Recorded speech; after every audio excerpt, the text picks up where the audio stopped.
It's very important that any subcontracting agreement deals with insurance and also with risk. Is the subcontractor responsible for the goods they're carrying for you regardless of fault, only if they're negligent, or not at all? Similarly, it's important to understand who's insuring the goods and for what. Your subcontracting agreement ought to set out in detail what insurance cover the subcontractor is responsible for taking out, and also your entitlement to see certificates in order to be able to establish that they have actually got that insurance cover. We're quite often asked by contractors about scenarios where a subcontractor has effectively gone directly to the contractor's customer and tried to take on that particular work and effectively leave the principal contractor out.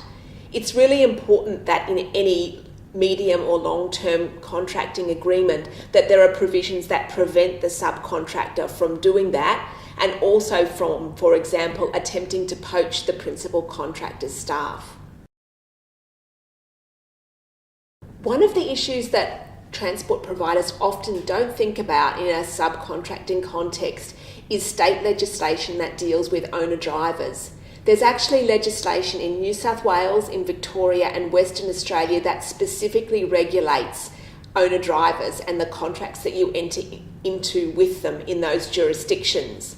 The definition of owner-driver is different in each of those acts, so it's really important that if you're going to engage owner-drivers that you get some legal advice before you do this.